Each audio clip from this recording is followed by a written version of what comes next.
99.7 FM. Geek Squad.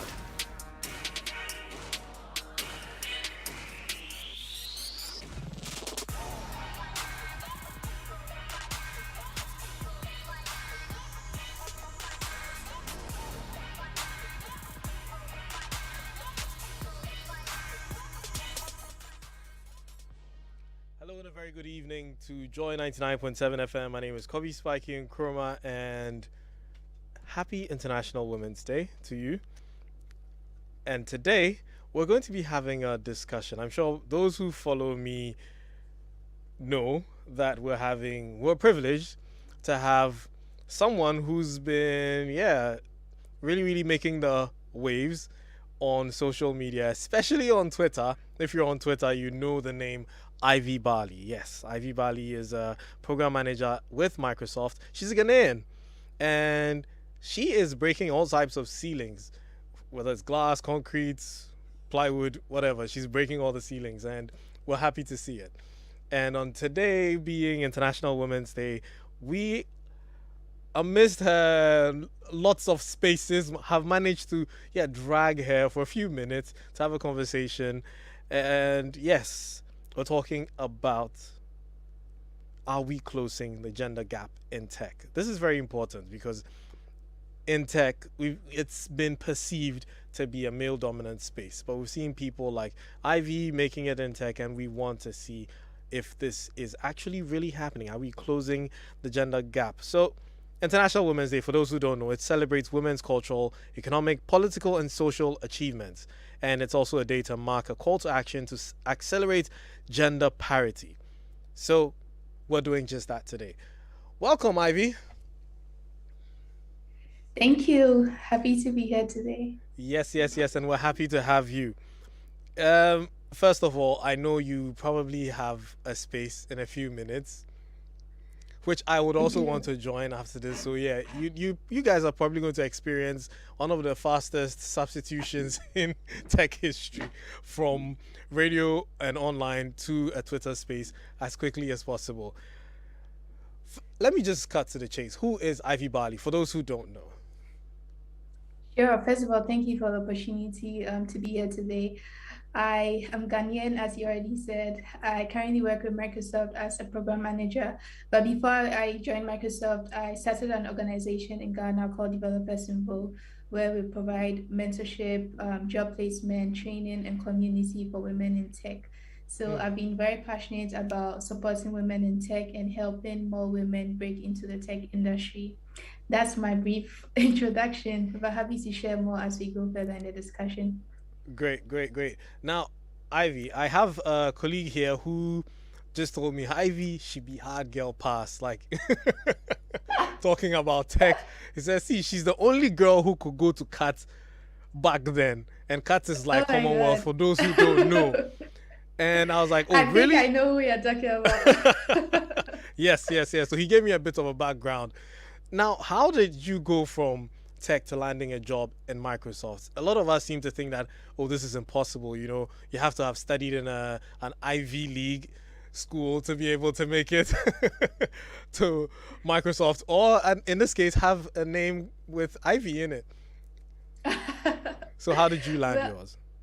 Sure, happy to share more. In my case, I schooled in Ghana in KNUST for both my first degree and my master's, and I didn't know anybody at Microsoft at the time that I got the role in the company.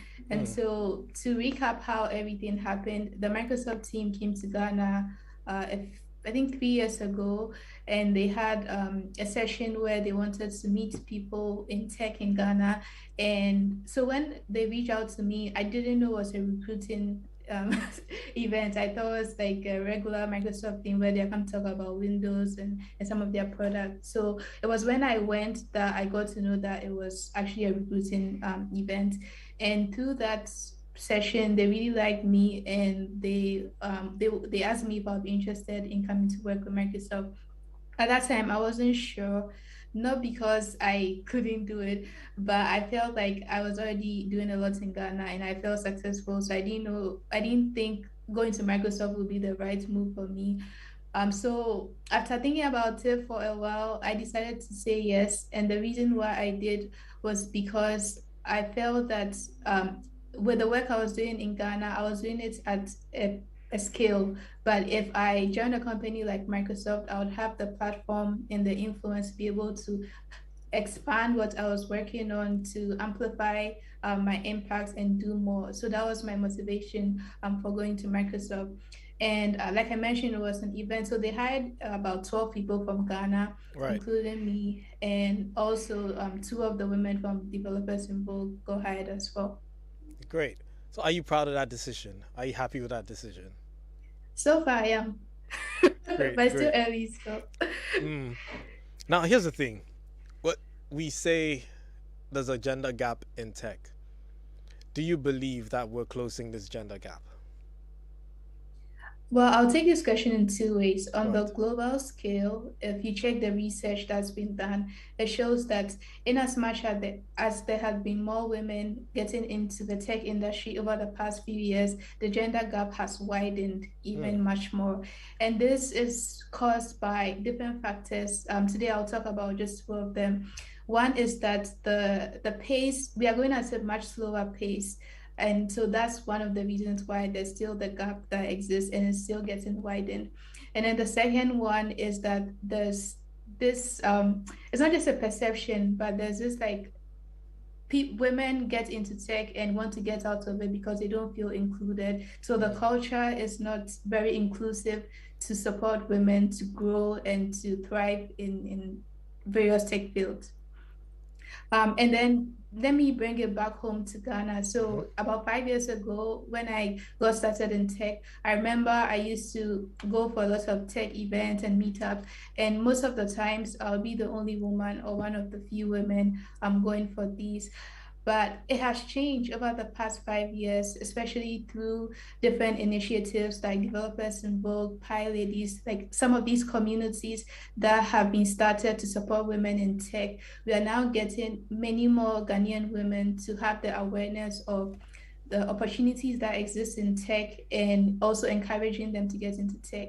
And then the last thing I wanted to mention had to do with also the companies, the tech companies in Ghana Mm-hmm. are becoming more aware of how they can bring in more women into their companies. And so we have companies like Chipper Cash, EcoBank, Zipline, Dream Oval, Haptel. These are companies that are making a deliberate effort to make their workforce more diverse and inclusive. Great, great, great.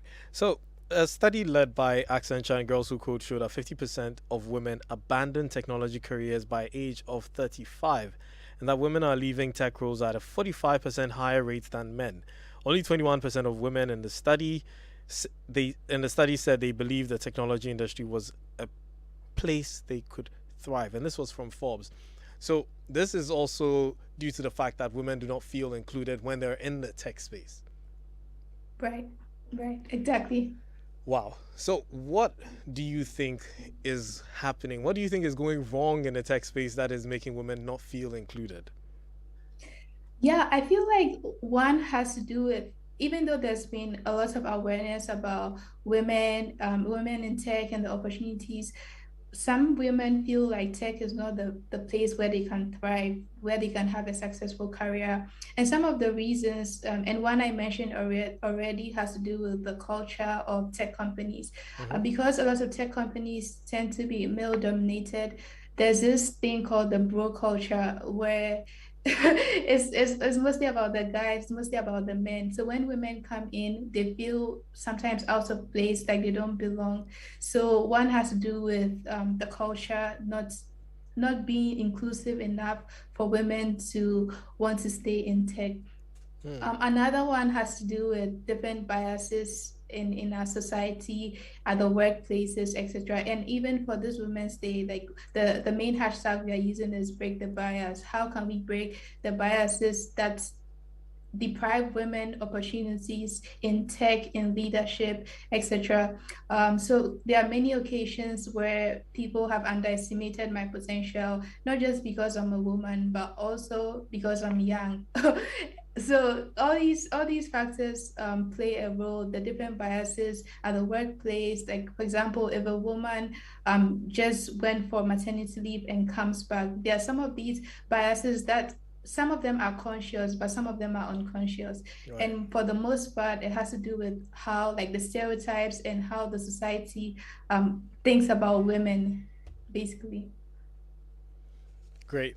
So, Geek Squad is brought to you by MTN. Choose your own bundle your own way with MTN Flexi Bundles. Just dial *138 hash and enjoy bundles that don't expire. We're talking to Ivy Bali. She's a program manager at Microsoft, and we're discussing closing the gender gap in tech. If you just joined us, you can tweet at us with the hashtag #JoyGeekSquad. And if you want to send us a WhatsApp message, it's 055 quadruple 1997 055 1111997. Say it one time, 055 11 11 997. Send us a WhatsApp or tweet at us, Joy Geek Squad, with the hashtag. So, Ivy, what at all can we do to make tech more inclusive for women? I mean, in this part of the world, we're trying with what we can do best, which is, you know, recruiting more women, having more conversations with women to encourage even those in school to take up STEM courses and all that. But what more can we do? I love that you asked this question because I tweeted like yesterday that it's not enough to talk about supporting women in tech. There's like we have to take specific actions to be able to make this happen. So the first thing I wanted to mention has to do with accountability. Mm, I believe that companies have to be accountable for things like the diversity, inclusion, and diversity is great, but it doesn't make sense to bring in people, but then they don't have the opportunity to feel included or for their voices to be heard. So this is something that the tech companies and the government can work together um, to have something like an index. And this is something that already is in the US. So a company like Microsoft on a yearly basis, we publish our diversity and inclusion reports where we state like how many women have been hired, how many women have been retained across different demographics, because it's not just about the gender. There are so many other factors, economic factors, disability, so many things also play into the whole picture of diversity and inclusion. So one has to definitely deal with accountability, having something like an index where we can track what each company is doing and how they are making a conscious effort to make their workforces more diverse and inclusive.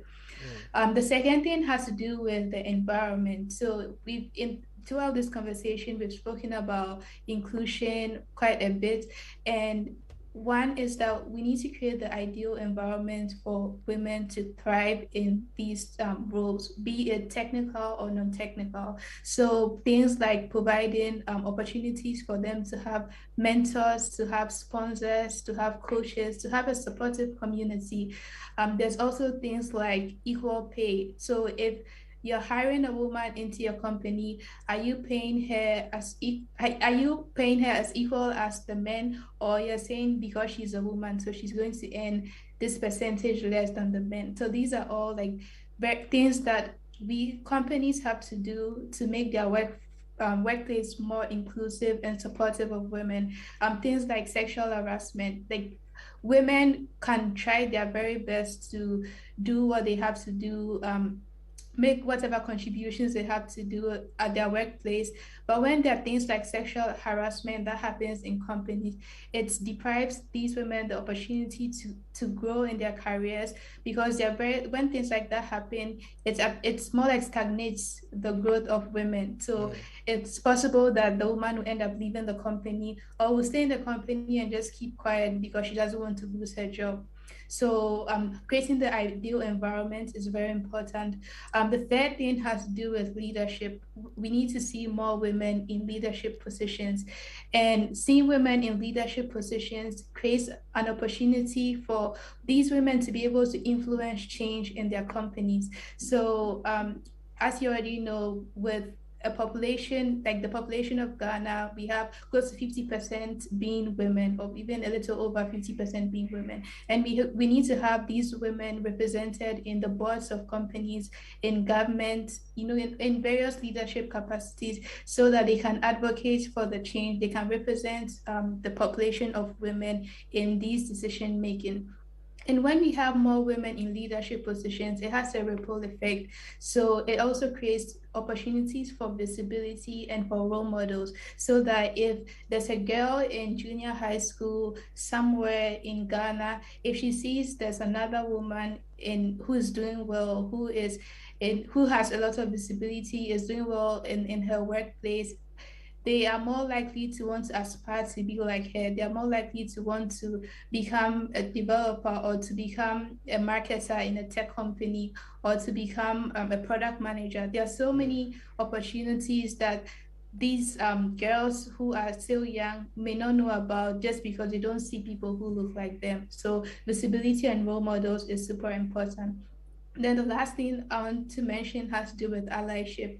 And allyship in the sense that we need the men to support us to make this happen. So if you're a man listening to me right now, and you are working in a tech company, what are you doing to make your company more inclusive?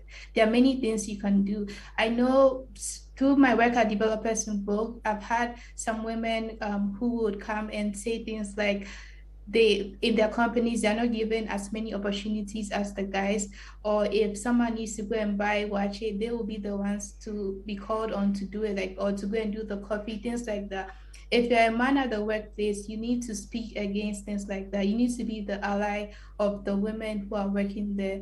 So if it's more like speaking up for them, speaking up against things, some of these biases that influence women's ability to progress at the workplace, and advocating for more opportunities for women. And one thing you can do also is, a lot of companies have a budget for corporate social responsibility. How about your company assign some of this amount of money you have to support different organizations that are helping women? These are the ways that you, a man working in a tech company, or even in any other company, not just tech company, can be an ally, so that you can help more women get into tech, and not just get into tech, but to stay in tech and to thrive in the tech industry. Great. So, another question. I'm sure some people are asking, okay, so we want more women in tech, but what's going to be the benefits? So, how will society benefit from having a lot more women coming into the tech industry? Most definitely. So things like diverse perspective, and this is a reason why big tech companies spend a lot of money to bring in different people, because if you have the same people who think alike, your products will not represent the entire population. And that's why you need to have women, you need to have people with disabilities, you need to have people with different, like, sexual orientation. All these people represent the entire population. So if you have just the same group of people building products, you are excluding people. So one has to do with diversity of perspective, diversity of thought. Another has to do with innovation. So bringing in more diverse people and including them in whatever you're working on means that there can be more creativity, there can be more innovation, and there can be more efficiency. And there's been a lot of research that has been done to show that companies that have more women in, even just working there, but also more women in leadership position, tend to perform better than companies that do not. In tech companies in particular, is very important because we want to also reduce biases in the different tools and product that we build. So things like biases in algorithms that are built, biases in the products, the software products, or whatever features that are built. We need to have women, or not just women, but also people from diverse backgrounds coming in to be able to contribute to what is being built and making the decisions. And then third one has to do with also research that has been done that shows that companies that are more diverse and inclusive tend to have increase in revenue as compared to companies that do not have. So considering that women are making a good percentage of our population, almost half or a little bit over half, it's very important that we are involved not just in not so we are involved in designing the products, but also in the development process, taking it to the market, working in customer service. There are so many opportunities in tech for women. And that leads to my final point, especially for the women who are listening to me today. I know that there's a perception that if you want to get into tech, you need to learn programming or you need to learn how to code. You don't have to. There are many opportunities in tech, and when you do some research, you find that coding is not a requirement. If you learn to code, you may end up being a developer or maybe a machine learning engineer. There are specific technical roles you can have, but the tech companies also need people in sales, need people in marketing, in customer service, in design. There are so many other opportunities. So in as much as we need more women in technical capacities, we also need non-technical women in tech. So don't feel limited because you think like you're intimidated because you think you have to learn how to code. If you want to learn how to code, that's great. But if you don't want to, there are other opportunities for you in tech. Great, great. So, I mean, that's a whole lot we've gotten right now, but there's so much more to come. I'm still waiting for your messages on WhatsApp. It's 055 quadruple 1997 055 11 11 997 055 11 11 997, and tweet at us using the hashtag Joy Geek Squad. We will be right back after this quick commercial. When we come back, Ivy's going to giving us a few tips for the ladies on how to get into tech. Business no a bit to say. So the projections from the first quarter show a higher total gross profit for the fiscal year. A bit me a kasa saying Nana, who's not land you? He did the pot right here. A bit me a say. Here are your items. Thank you for coming. A bit me a kasa saying yes, 2 for 10 cedi, me no 10 cedi, 2 for 10 cedi. What did you know a bit me a coding and found whole business away? The beer will be your hussy a wow. MTN business made to enable your business stay ahead of the pack. Jushayen, mtnbusiness.gh at mtn.com. Fre Anna was happy. I was 0244 308 111. Now you chill MTN everywhere you go.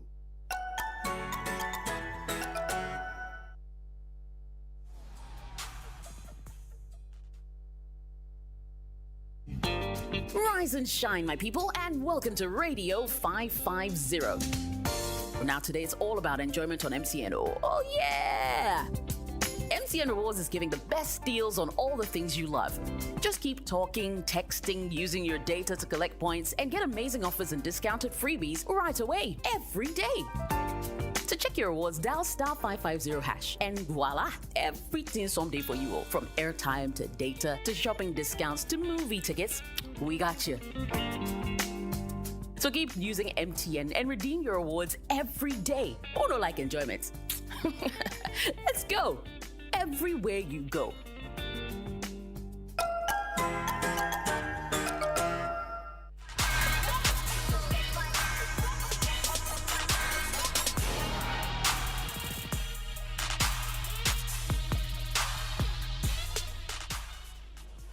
Back. The show is Joy Geek Squad on Joy 99.7 FM. We're talking tech. And we're having a conversation with Ivy Bali, a program manager at Microsoft, discussing closing the gender gap in tech. All MTN SIM cards in Ghana must be registered again with only the Ghana card. Failure to register your MTN SIM card will mean that you will not be able to make voice calls, use mobile money services, you'll not be able to use the internet, and all other services linked to your SIM card. To register, just dial *404# and follow the prompts. When you dial *404#, you will be required to send the following details on your Ghana card. Number 1, your Ghana card PIN number. Number 2, your surname. Number 3, your first name or first names if it's more than one. Number 4, your date of birth. And number 5, your gender. After all this, you'll receive a code with which you'll present to MTN Customer Care Center for your biometric details to be captured. Please note that the registration is free and you will not be required to make any payments. So, We've got some messages here. Sly, soon to be Nana Kwesi on Twitter and Telegram, says, Obama machine, big up, sis. So she's at Microsoft because she took advantage of opportunity presented to everyone and got it. Don't you think being present, making the move like everyone else is part of what's holding women back big time? Sometimes I sense entitlement, like these platforms should be handed to them on a silver platter. As much as I am an advocate for gender equality, the reality is the platform is not a given. It must be earned. Go higher, Ivy. Very impressive. That's Comfort and Ada. And yeah, so Ivy, we're back. I'm here with my usual suspects, Winston and Michael. Unfortunately, wanted it to be a very gender, unbiased panel. Yeah, but my squad is still very male biased. I'm gonna have to fire one of you one of these days and replace you with a female. One of you would have to go and become a female. Well, on that bombshell, Winston, you had something to ask. Yeah. So my first question, I have quite a number of questions. In your experiences, if you were giving the power to structure the company the way you perceived would make it work, do you think that separating male and female workers would work, or do you think each team should have equal number male or female? I mean, like, what kind of policies do you think you'd put in place in case someone is listening and they are setting up a company and they are really into being inclusive but they don't really know how to execute? What would you advise?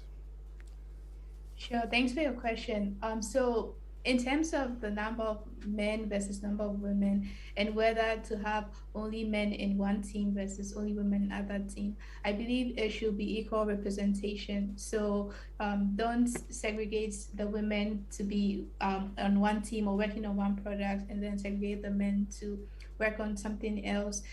The whole point is that we need diversity of perspective. So on different things that people are working on, we need to have different people being represented in the various decision making. So if a company is looking to structure their organization so that it's more diverse and inclusive, I believe it starts from their leadership. So right from the CEO and the people in the board, you can start from there, but also with your various HR, like if you have an established HR organization, or if it's a smaller company where you may have just one person working in HR, let them go through some training on diversity and inclusion. And a lot of these trainings can be found online. So it's all about creating the culture in the company, and not just the HR or those people taking these trainings, but also the people who work in the company. In my case at Microsoft, we have trainings that we have to do on a consistent basis on diversity, inclusion, on allyship. And this is something that the company has established right from the very top, right from us as CEO to all of us, right? All of us who work in the company, and it's a requirement. So these are things that companies can do. And as part of our performance reviews, we are supposed to do things. We are supposed to share what we worked on or what we've done to promote diversity and inclusion. So in as much as there's an entire organizational team that focuses on it, the company makes everybody's they make it everybody's responsibility. So as an individual employee, I know that I have a part to play, and in my daily decision making, I'm thinking of how, if I'm being diverse, if I'm being inclusive in the various things I'm doing. So I think a lot, especially if a company is now about to start things, investing in training, investing in improving your company culture will go a long way. And these are things that can be revised from time to time. So you may start with the strategy right now, but maybe a few months or years along the line, you may need to readjust. So be very flexible and adaptable, because things can change. Okay. So to add on a little more to this, you talked about the bro culture and also harassment in the workplace. Do you think, in your experience, would it be ideal for women to like we are all in the same team, you are all in the same team, we are working on the same product. Do you think it would be best if there was a female lead and then a male lead, so that the women in the team report to the female lead, so that the bro culture would not really be a thing? Because you talked about how women are not heard. You are in the room and nobody is paying attention to you or minding you. The second question is, do you by any chance know why the pay gap is so vast in your experience? Have you heard any filler on, Charlie, why the women are not paid as well compared to the men? Sure. So with the very first question about whether to have a female lead and then a male lead in the team, I would say it depends on the company, and it depends on even how many people work there and how they are structured. Um, I believe that because sexual harassment can go both ways. It can be men harassing women, but it can equally be women harassing men. So I don't want to say a specific way for people to go about it, because it's really dependent.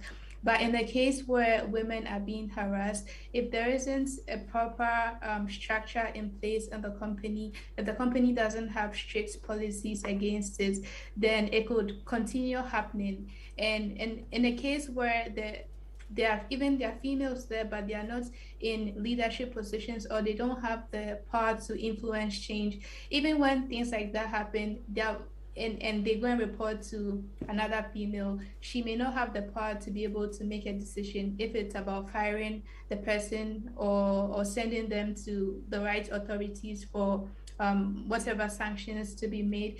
So I think everything boils down to if we can have more of these women in leadership positions, so that they can advocate for things like that, and they can support the women who end up going through things like sexual harassment or not being included. And then your second question about the gender pay gap, it's not just in Ghana. It's in the US. It's in other countries, and I know some tech companies are making some deliberate efforts to make their to pay equally. And for a place like US, even salaries, it's not just your regular net salary, your net pay that you take every month. There are things like stock options, or restricted stock units that you can get as part of your employment. There are things like bonuses. So even though your salary itself may doesn't have enough room for adjustment, things like stock options or the restricted stock units tend to have much more room for adjustment. So in the US, I know there have been some effort to make the pay even more equal for men and women, because it's not just about even black women versus white women. There's also the pay gap between men and women, and then black women versus men, and then Asian women versus men, so across different demographics. In Ghana, based on some of my interactions with the women, it's different factors, and it's mostly dependent on how the company's culture is, and if there are opportunities for women to rise in the company. So if you hire a woman and she ends up being the least, if she's at the lowest level of your company, she's more likely to be paid the least. But if she has opportunities to grow in her influence or to rise to leadership positions, she's more likely to earn more, because her rank in the company has increased. So I think there are different moving parts around the gender pay gap, and I don't really know what companies in Ghana are doing. It's something that I'm very interested in knowing more about. But I know for the US, companies tend to publish that information as well to the public. Great. So if you'd like to ask a few questions and you'd prefer to call, you can call 0302 216 541. 0302 216 541. We're talking to Ivy Bali on closing the gender gap in tech. So Ivy, here's the thing that in Ghana specifically, you meet a female student and you're talking to them about STEM, and the first thing they say is, "Me, I hate math. I can't do math."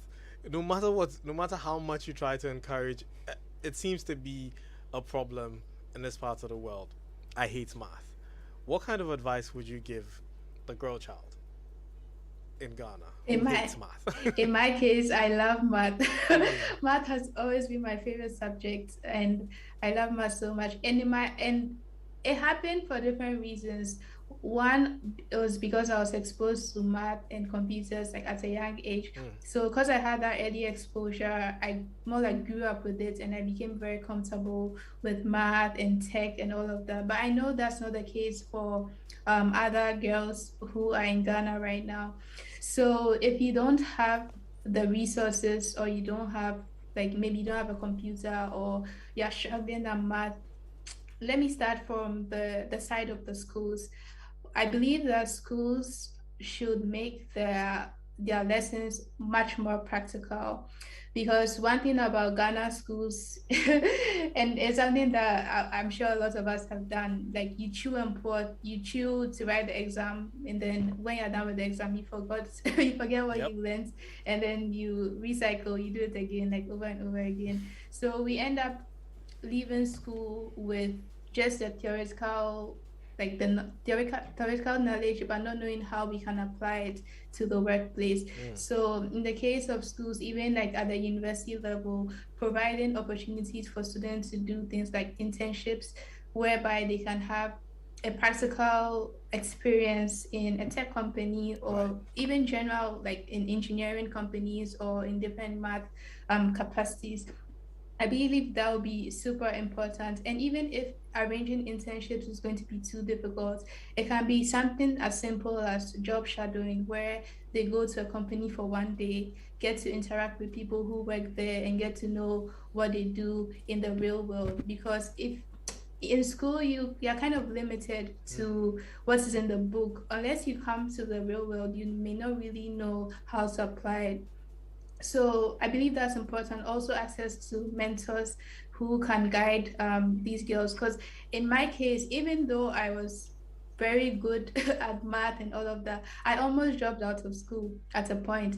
So, and it was because I had some mentors with me at that time who supported and encouraged me. And these were female mentors, my professors in school. And they really helped me to get myself back up and to be able to continue. So that's why I believe like mentors is also super important. So that would be my advice. Well, I don't know if this was more just like hold on that thought. We've got a call on perspective. the line. Hello, Benjamin from Adentine. Sorry for keeping you waiting. Yeah, it's been long, you know, I'm sorry. as I was kept on the line for a very long time. Yes. Well, yeah, good to talk to you, Kobby. It's been a long time. Yes, it has been a long time. I haven't heard your voice in a while. Because you don't open the phone lines these days. You guys just speak. So send us a WhatsApp. Oh, no. I mean, I prefer to talk. Okay, Not all of us are WhatsApp people. You know, you have to identify that. Okay, sure.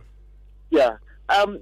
It's interesting, the discussion all day long about women. It's good. And I am for women's rights, equality, here and there and everything. You know.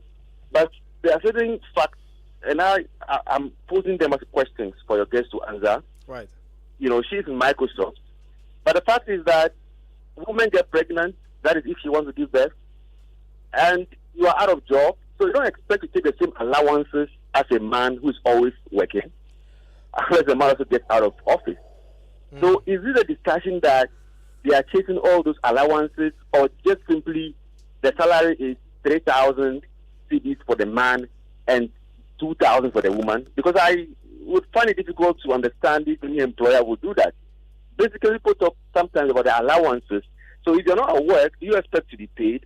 Now we have all these huge guys in tech, Mark Zuckerberg, Bill Gates, Jeff Bezos, whose wife been divorced to him, as well as Bill Gates. All the opportunities available for the women to also become billionaires. So why are they also not finding anything like that? I mean, I don't think that blaming the man for this would suffice, because the opportunities are available. So why don't they grasp them than to just always want to blame the man for some of these hiccups? All right. Thank you very much, Benjamin. I think well, that's your opinion, Ivy. Yeah, I was going to say I don't remember anyone blaming the men. Yeah, I Exactly. was I mean, rather I saying the men should work in support with the women. So about your points with respect to women being out of work for a period of brief periods of time, that's a reality. If a woman gets pregnant and she has to take time off to take care of her child, it's them to be able to transition back to the workplace, and especially because they will end up being, most of the time women will be the ones taking care of the children and not the man. true. So it's already a lot of time being taken away, and it's difficult to transition back to the workplace after that because it's already 9 months of being pregnant, and then there's a time when you're on leave taking care of the child. So there are so many things in place, so many factors that affects women's ability to stay consistently in the workplace. And yeah, if it could have been better if men were also being supportive and men was equally taking care of the children, but sadly it's mostly the woman who would have to stop work to go and take care of the children. I mean, I support you. If Benjamin, why wouldn't you also then take days off and then go and take care of the baby while your wife goes back to work? I think for she carried the baby for 9 months, so you could trade places and then take care of the baby while she's back at work.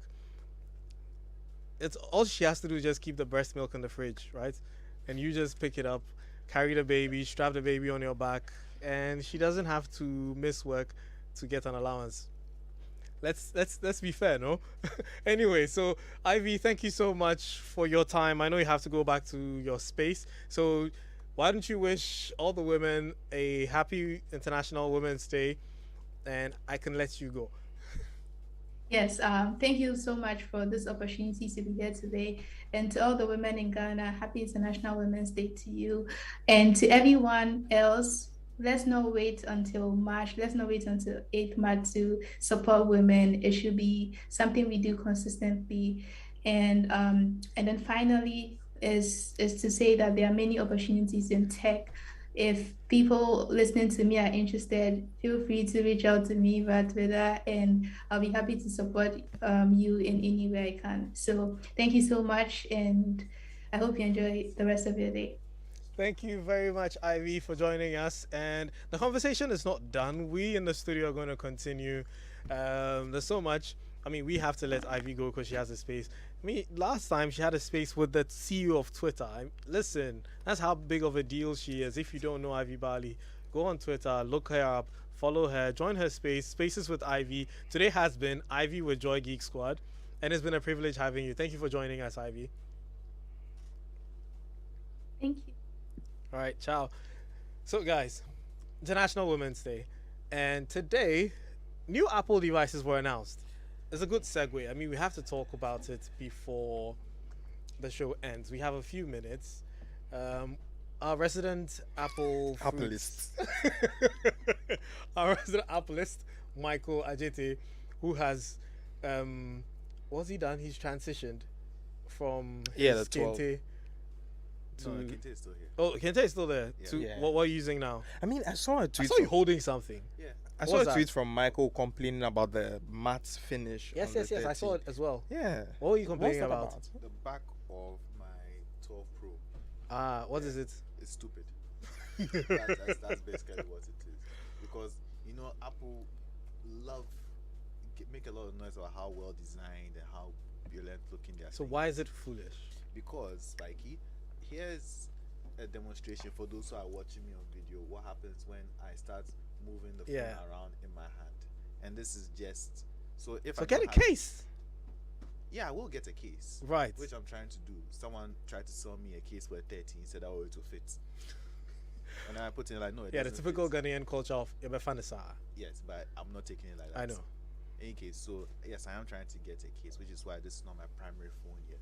Because you don't want another Kente Yeah, I really effect. don't. I spent too much time and too much effort and too much money in order to take this phone out. Hello,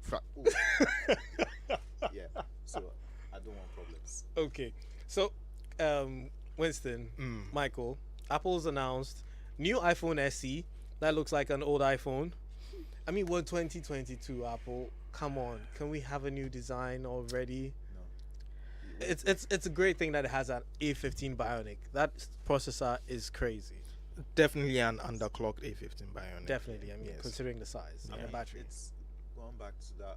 What was their rainbow iPhone a while back? 5C. The There you go. 5C. It's gone back to the 5C all over again. You have more colors than usual. It's no longer grayscale. You have more colors than usual. Old iPhone body, a design that has stood the test of time, so to speak. I don't know why they didn't advance to the 10 design. I think they don't want to bring attention to the notch. Yep. So screen or nothing. So back to the old design that we know worked. Fingerprint reader, no extra fuss, strong performance, reminiscent of what you're having now, even though it's slightly below. I mean, currently look, if you have a iPhone newer than, I'd say 10 and newer, and you want to upgrade, it's an option. I wouldn't recommend it. If you busted it and now your money is finished, like me a while back, and you need to get an iPhone quick, yeah, you can go to that and then wait quietly for the SE to come.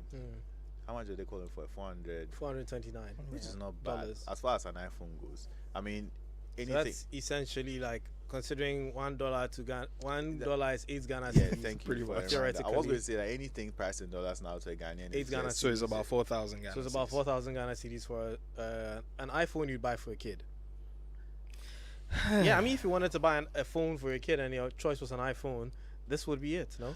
We will come to Tiptoe Lane and search for a 5C. Okay, I now mean- moving away from that. Yeah. That was the iPad Air, the new redesigned iPad Air with the M1 chip.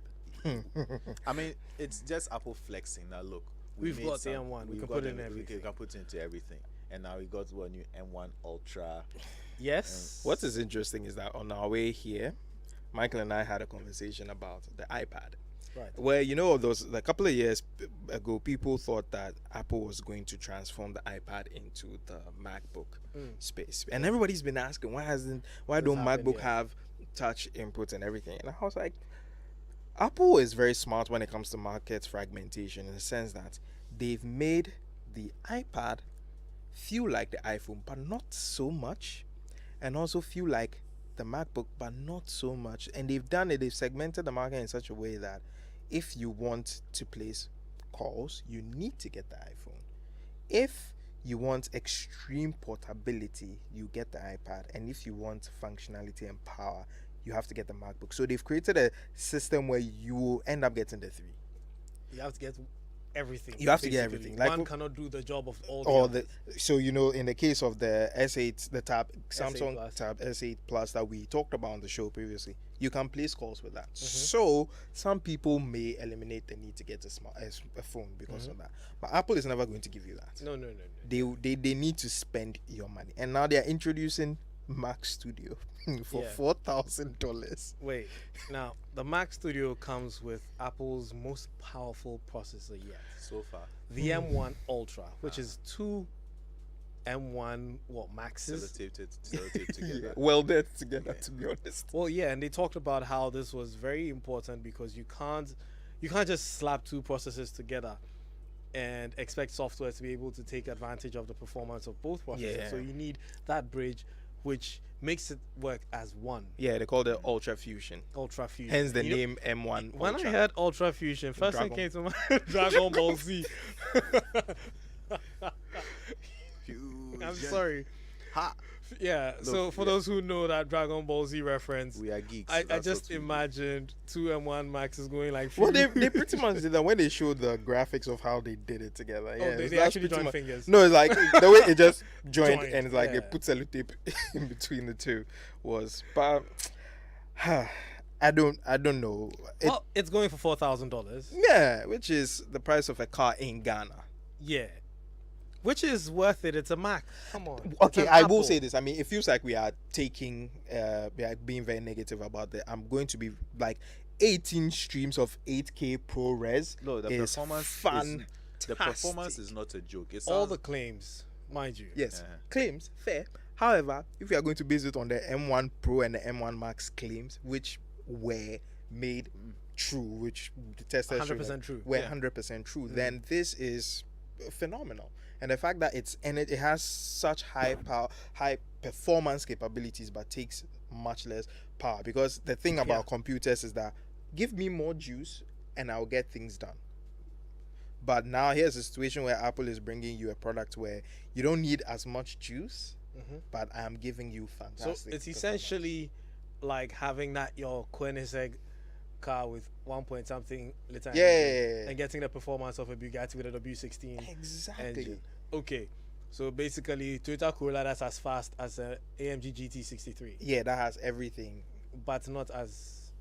It has everything. So there's no trade-off. There's no trade-off. There's a price. No, the trade-off is the price. Where for some strange reason this Toyota costs more than the Bugatti now. If it performs more than the Bugatti, obviously it will cost more than the Bugatti. Well, so let me read a few WhatsApp messages that we got. Hello, Spiky. The lady's impressive, and I love the way she explains everything. If I had someone in tech to look up to, I would have gone into that industry, but it's never too late. I'm in my mid-30s and planning to do another master's in business analytics to enter the tech industry. Keep up the good work, Ivy. That's from Amanda. Yes, that's what we need. More mentors. Kobby Spiky Nkrumah General. It seems to me that a lot of women have mindset of fear in tech. That's the key. Even copy and paste much more, taking position like design in tech. But women can be best developers in tech more than men. That's Douglas from DC. Hashtag ... Yes. So please, what specific aspect of tech would you recommend for persons with visual impairments? That's from Comfort. I think going into accessibility. Accessibility and product management, because you have unique experiences of using, devices and softwares being visually impaired. That would be your advantage, sort of, and helping people develop accessibility tools and capabilities and softwares. Recently I was playing a game and I had accidentally turned on the accessibility functions. Which one? Talk back.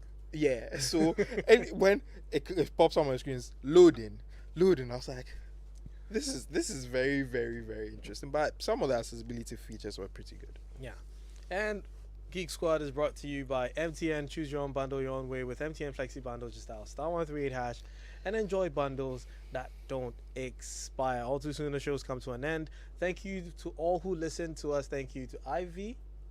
Before we go, Michael and I would like to say Happy International Women's Day. And if you're out there, and you are in the tech space and you are thinking of giving up or anything, there's always something interesting in tech.